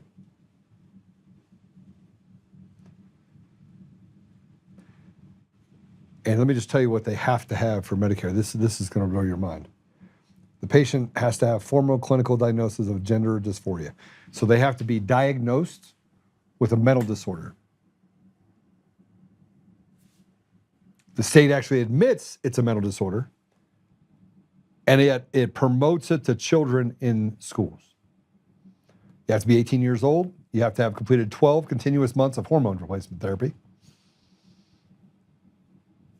You have a licensed behavioral health professional must provide a signed letter confirming the patient meets all the criteria. So you have to have a loony person that is signed off by a behavioral health person who is a part of this social contagion. 12 months of putting stuff into your body to make boobs grow. And then, no problem, we got you straight here, Bubba. You got it. Bubba can become a mama. This is a war on Americans at every level. And if you haven't heard this, this is Pastor Manning. We're talking about the radical left. And we're going to talk a little bit about this in a second. Go ahead and play it. I'm tired of the Democrat Party making bitches out of our women and pussies out of our men. I'm tired of it. I'm tired. I've had enough of it. I've had enough of it. The man needs to stand up and be a man. Stand up and take back our community. Stand up and tell the truth. And Al Sharpton needs to go. He needs to be off television tomorrow. He needs to go. You look at the children that are suffering, ain't got no daddy, and watching mama and some nigga she dragged in off the street having sex because all they got is that one room. And the daughter's watching, a 3-year-old daughter watching sex going on. It needs to stop.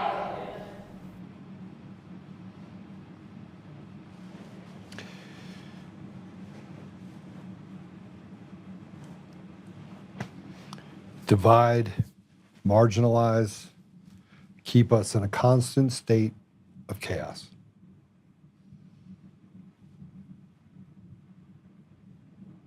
Do you think that guy was on the left or the right? Do you think that Pastor Manning was a conservative? He's not. He's a Democrat.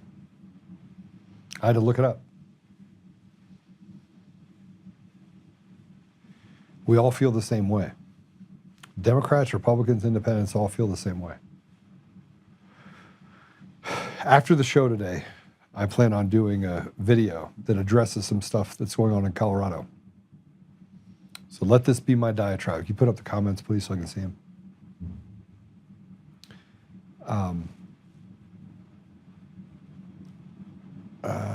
Oh, wow, good to know. Thanks, Jeff. Is that so helpful? Bless your friend. I like that. I'm using it. So I'm just reading comments, guys. Give me 1 second here. We are not going to vote our way out of this mess until we clean up the voting mess. My gosh, we have a lot of work to do. This is my story, you're right.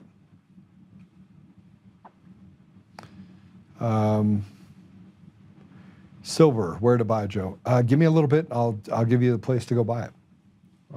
We have a silver smelter that can get you a good price. I've been trying to stay away from it.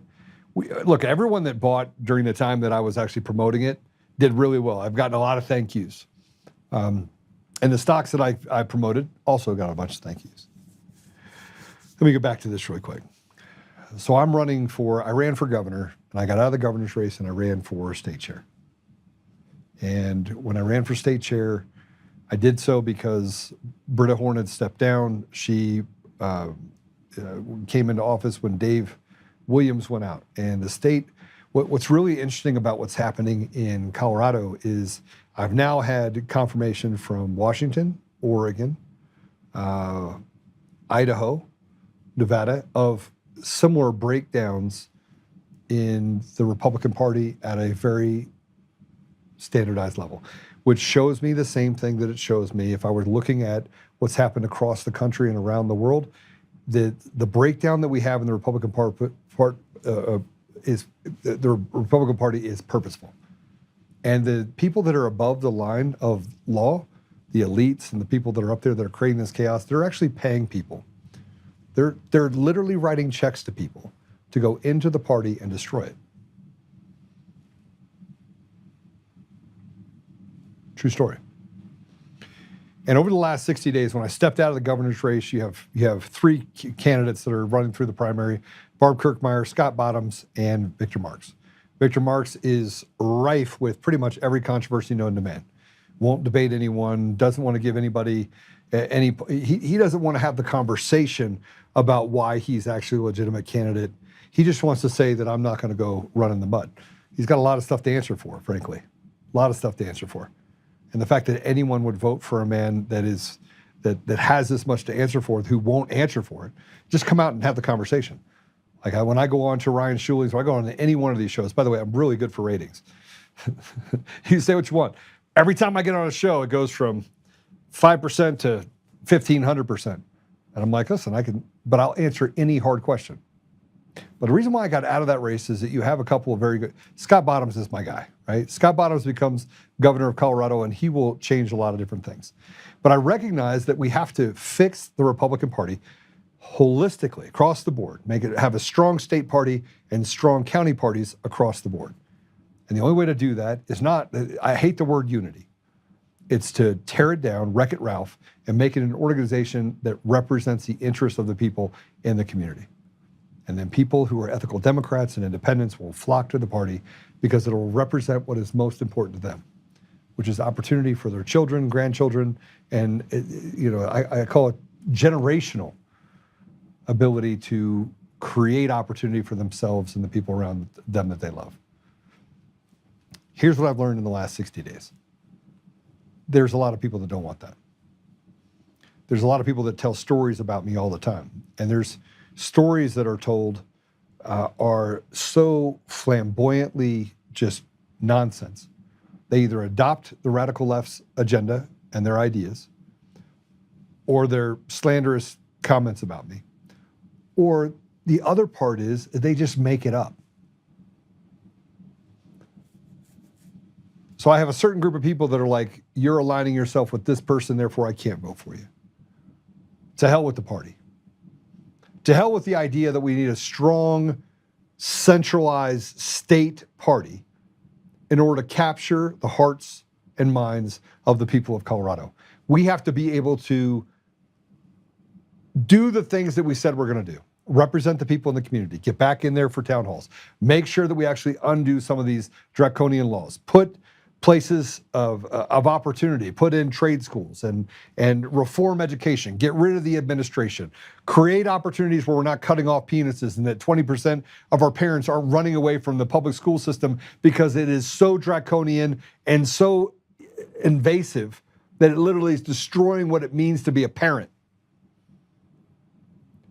Where we know what the difference is between a girl and a boy, and we stop pedophiles from becoming teachers so that they can groom students. We're going to have over 100 teachers this year in the state of Colorado that will be arrested and charged with sex crimes against children in the public school system.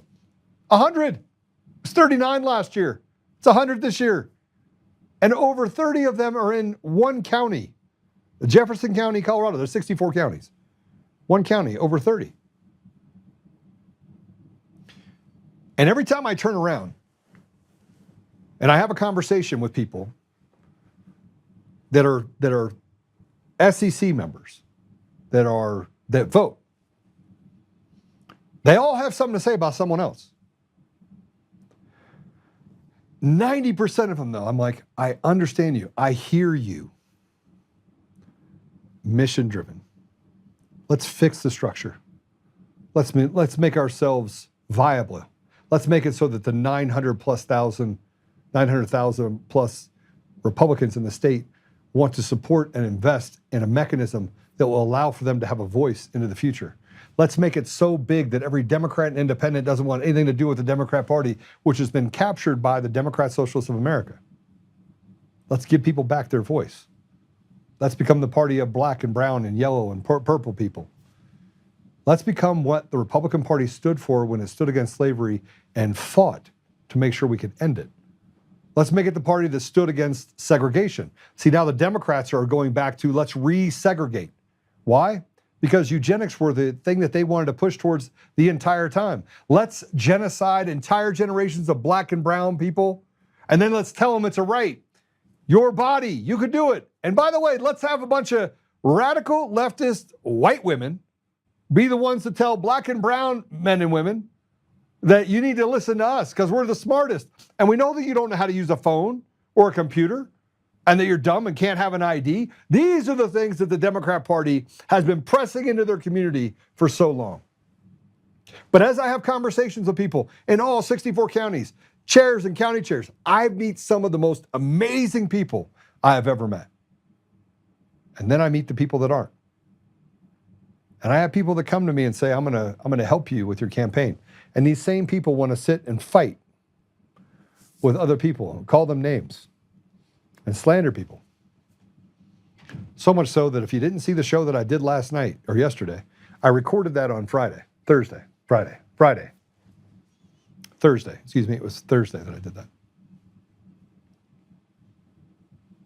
And I gave Adam Dorito a platform. He said, I will hold off on a lawsuit that'll just tear the party apart. And the whole weekend, I saw memes about Adam Dorito. I have seen memes about Adam Dorito and other people in Colorado that they have eviscerated. So much so that their fact or their fiction becomes fact. Not one of them picked up the phone and called anyone in Adam's previous command. Not one. But I did. Not one of them closely got into his job and said, I want to know, does he have a problem? Nope, he sure doesn't. Now, I have plenty of people say that he's evil and have demonized him and done the things that they did. And it's unpopular for me to stand up for a man in my community when all I'm trying to do is get the community to act right. When we should be winning everything in the entire state. It's not hard. You can make it too big to rig. You can make it too big to rig. Just focus in on what the community needs. And then I've seen the slander that is overwhelming. I had to take 3 days off and touch grass because 2 days last week, I had to deal with a problem that was created by people that said, Joe, I'm for you. I'm going to help you in this administration. And all I kept thinking to myself is, with this type of help, I absolutely don't need enemies. And the party doesn't either.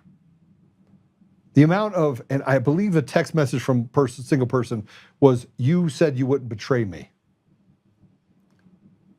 When you make it more about your ego and recognition for wrecking the lives of others, you've not only betrayed you betrayed your community, your children, and everything that is sacred about our state and our country.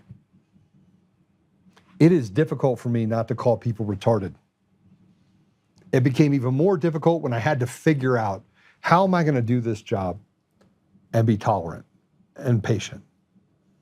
And God has challenged me in this case. Because I have the intelligence, I have the ability to get things done. I can Wreck-It Ralph, come right through it, and we can create amazing things inside of our community. But how do I do it with people who are selfish, self-centered, while telling us they're here to help? You can't. You can't. And I have fought so many fights over the last 6 years. And I finally came to the conclusion, if the left doesn't want me to be the state chair, viciously, and say whatever they want about me. I've been dying to get that lawsuit across the finish line so I could finish Kyle Clark on his last, as he's going off, serve him and 9 News with a lawsuit. I've been dying for it.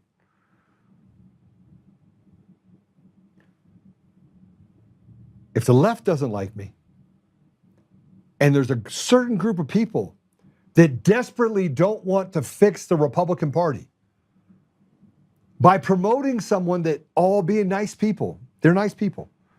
All 4 of the other candidates that are running for state chair are nice people. They can't do the job. They can't do the job. They can't raise money. They can't fix the organization. They can't create a structure that's necessary. And for people to vote against the one guy that's willing to sacrifice everything in order to fix the party sounds like it'd be almost impossible. Like, why would people do that? Well, they would do it because they don't want to fix the party. Because by fixing the party, that means you have to focus in on things other than yourself and other than on how to destroy someone right next to you that supposedly feels the same way you do. So I've got some massive changes as I become state chair. When I am elected state chair, I have massive changes. Rules of engagement that says that if you go out there and publicly try to destroy other people, you can't be a part of the party. Making sure that Republicans are out there actually voting for Republican interests.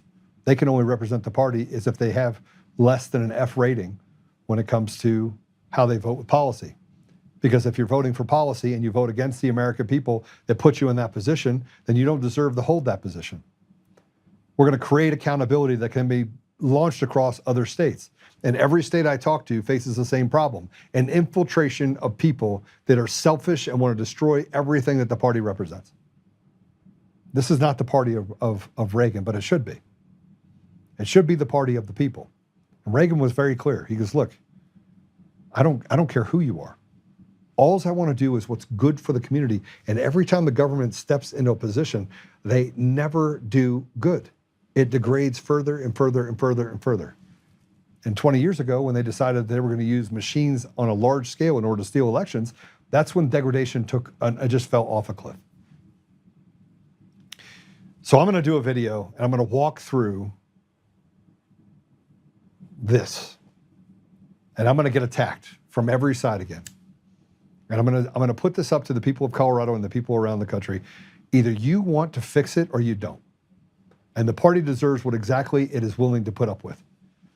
But for the anemacy of the Republican Party to get to a place where we are on the brink of near collapse, where there's no Republican Party, in the same state where the Democrats literally are the most reviled, hated group of people, leadership-wise, not the people in the community,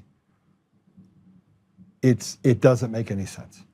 It's like voting against your own interest just because you want to be spiteful. And I've heard people say, if this person gets into a position, I will not vote for them. And I know that they're an R, but I'm not voting for that R. I'll vote for another candidate. Because you're selfish. Because you haven't decided that the whole is greater than you. And that you're a part of something great, but you have betrayed the very idea of what it represents. See, someone's bad behavior, and I'm going to use Adam Dorito. If Adam was a bad person, Adam Dorito was a bad person, he would have demerits over the last 11 years when he served in the National Guard. He has 0. Verifiable. He would not be at the same place of employment for 7 years with 0 issues, behavioral issues. There would not be a CID investigation open into people calling the federal government in order to basically ruin his career. That happened. And you would have real receipts of things that people did, not conjecture and made up stories that are written on paper with a "trust me, bro" next to it. I'm not to be swayed. I don't have to dislike or like Adam or anyone else to understand that the witch hunts that have happened in the Republican Party are disgusting, and they show you just how weak-minded we've become because we can't focus on it because we don't want, hey, you know what? If I can't win a race because of the anemacy of the party, I sure as hell can win by destroying this person next to me. I draw the line when you say, I think this person needs to go kill themselves or called a pedophile or go through this slander fest that happens. I draw the line. And so I will just say it right now. I don't know, by the way, who TRC 025 is. You're going to have to text me or do something in some other way in order to reach me. Tell Mark Cook to call me. Mark can call you, but I have no idea who you are, so I can't do that for you. Anyway, the vote is next Saturday, the 30th. And if I don't win by a landslide, then it tells me everything I need to know about the party. But if you want to save this state, then I suggest you contact the Republican Party and contact the CRC, which is the SEC, and say, listen, there really isn't another viable choice. But if you come in to say that you're going to stand next to me and you do stuff to hurt me and you make me spend all day, 2 days, defending you, and then you call me and tell me that I betrayed you and I don't even need to say your names, and you discount me as if somewhere along the line you don't have to listen to me, pay attention to words I just said. I will not tolerate bullshit from anyone. And I certainly won't allow anybody to come into this party and destroy it from the inside out and stop progress. I don't need boat anchors. The state doesn't need boat anchors. This nation does not need boat anchors. And you will find very quickly that I will get to a place where we have absolute unity, because unity is not anything that I'm looking for. It's mission-driven, tactical success. It's winning. And when we concentrate on that, there can be no loss. All right. Let's pray it out. And here's the other thing. Nobody influences me. I'm a smart guy. We've already been building up stuff. I do have some specific people that I'm going to have inside of the deal. And if other people want to volunteer and they want to be a part of it, they can. But we're going to have 10,000 volunteers in the first 60 days. We're going to have a movement across Colorado that will encompass Denver and Aurora, and we're going to go in and we're going to become the People's Party. And if you don't want that, you work against that, I will know who you are, and so will everybody else by the time I'm done. All right, let's pray. Father God, Father,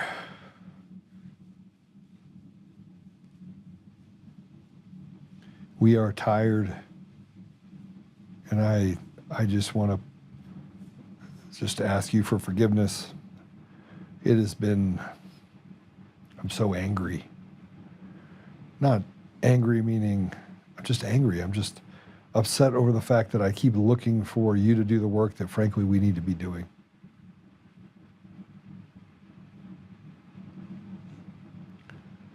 Father, I don't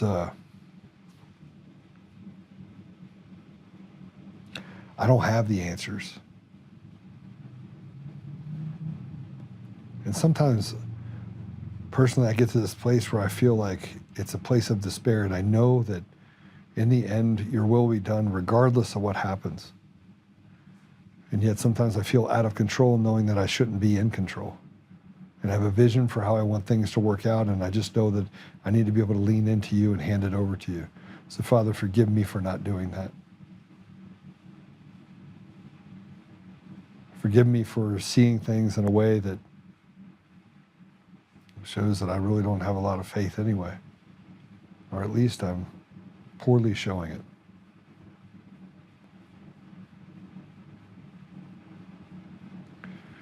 Father, we are grateful for the blessings that we have in our lives, every one of us individually and collectively. We're grateful for this opportunity we can to be able to have the veil lifted so we can see evil for what it is.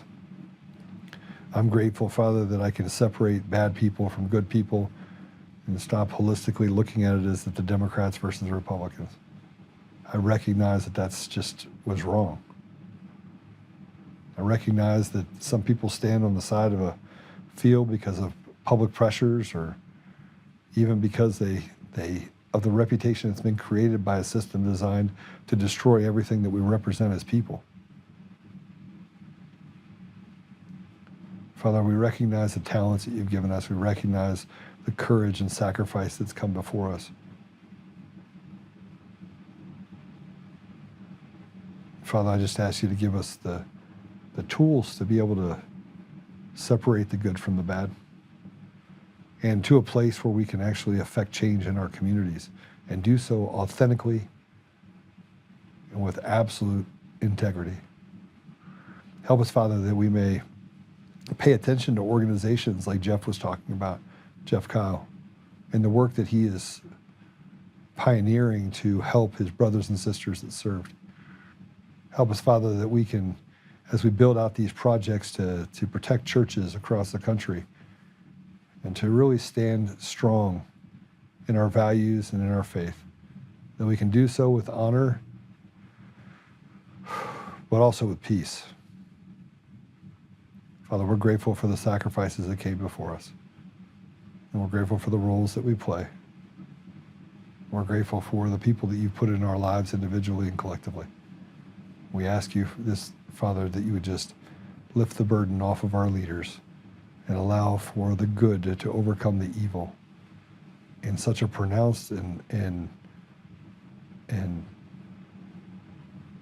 extreme way that it eliminates these chains that have been binding us for so long. And that we may shine light on our election systems and the bad people that have hurt this country, but also for other countries, the same thing exists. So Father, I just ask you to give people courage to stand together and allow our values to stand for themselves and quit negotiating the ridiculous. I say these things, Father, humbly in the name of Jesus Christ. Amen. All right, Susan Rice, it's good to see you. Liberty Lion, amen.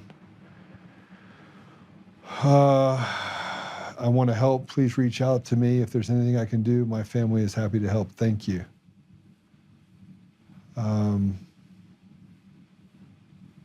We're gonna win collectively together, and that's not just in Colorado. It's around the country. But we do have to be honest, and we have to support those that support us.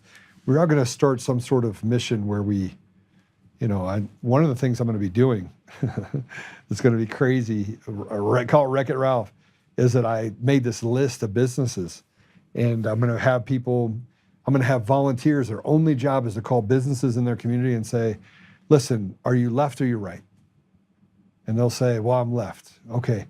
What if you had a party that represented the people? And they're like, yeah, we'd love that. Great. We need you to give $50 a month to the Republican Party. And I'm going to have 10,000 volunteers that are calling every business in Colorado saying, we want to represent you. And our goal is to every single day create an environment where businesses are feeling like the Better Business Bureau didn't do it for us, they betrayed us. And the Chamber of Commerce didn't do it, they betrayed us.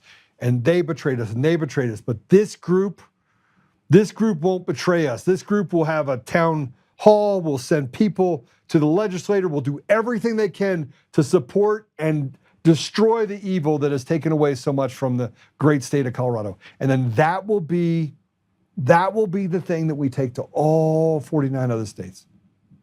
I feel like this is it. This is the tip of the spear. We're going to do some great things. So stay tuned for it. I'm excited to be able to do this. I'm also excited to be able to serve. And after my 3 days, I feel like I'm back. So it was good to have a little bit of touch grass moment. God bless you all. Remember, hit the share button, hit the little up button on your way out. If you're on Roku, let me know how that actually goes. I did see that it's almost impossible to watch it on Rumble. I apologize. I'm working to get them to fix it. I saw the comments that we got, but Apple Podcasts, Google Podcasts, Spotify, Pandora, iHeartRadio, TuneIn, and more. You are the ambassadors of truth. Please share it. Take the prayer that I gave you, or that I gave, and just heap it upon you. I know God is watching all of us. He is in everything that we do. And we need to make sure that we honor that. The biggest part of my journey over the last 6 years has been the sunsetting of the last 6 years. My friend Jared this morning said, he goes, Joe, you've been so far in the fighting darkness, that maybe now's the time that you fight in the light. So I get a bigger flashlight. I think there's something to be said there. It's prophetic. So God bless you. We'll see you soon.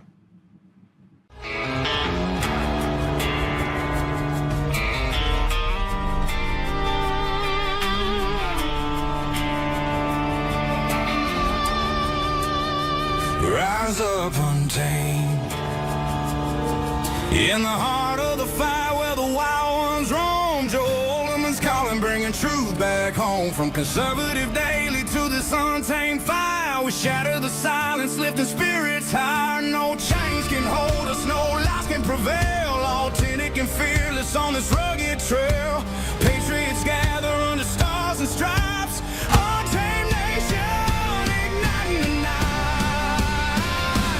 Untamed nation, let the truth roll out in this land of the free. Standing proud from sea to shining sea, we won't back down. Catch the fire, wear the crown. Untamed nation, it's our battle song, motivating hearts where the brave belong. Yeah, untamed and wild, forever strong. Play it again all night long.